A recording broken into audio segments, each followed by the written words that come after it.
Voilà des beaux conseils de lecture pour ce week-end et vos vacances.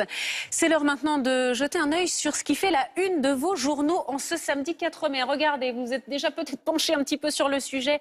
Le Parisien vous aide avec cette une.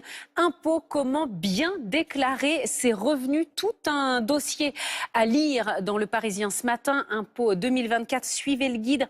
Et ce chiffre qu'il faut retenir, moins de 45% des Français sont imposables. Il faut rappeler que en 1975 jusqu'aux années 80, 60 à 65% des foyers fiscaux étaient imposables. Et puis autre chiffre aussi à retenir, 76% des recettes fiscales sont assurées par seulement 10% des contribuables. Donc là, vous avez tout un dossier très concret, très pratique, avec les dates limites département par département. On rappelle que pour la version papier, c'est jusqu'au 21 mai seulement. Et puis en fonction des départements, certains ont jusqu'au 6 juin. Il y a aussi les barèmes, une aide pour ceux qui font du Airbnb avec leur logement.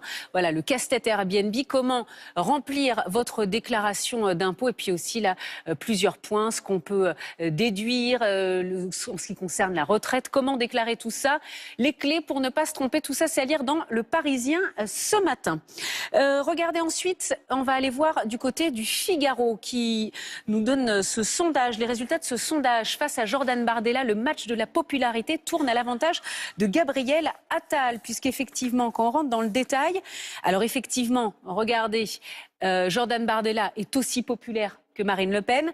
42% pour Jordan Bardella, Marine Le Pen 42%, c'est plus que les autres personnalités de droite dites classiques, Laurent Wauquiez, Éric Ciotti ou Éric Zemmour qui tournent autour de 20%. Mais regardez, quand on regarde la bataille face à Gabriel Attal, Jordan Bardella n'est pas toujours très crédible. Certes, sa jeunesse est plus un atout qu'un handicap, mais regardez, la majorité pense qu'il sera sans doute jamais Premier ministre, ni jamais président de la République, alors que sur plusieurs items, eh bien Gabriel Attal l'emporte face à la tête de liste du RN. Voilà pour la revue de presse et tout de suite, je me tourne vers vous, Aaron Tanzi. Bonjour. Bonjour, on va parler de la météo. On vient de voir ce qui fait l'actualité de la presse. Et maintenant, qu'est-ce qui fait l'actualité de la météo? Quel est notre temps ce week-end?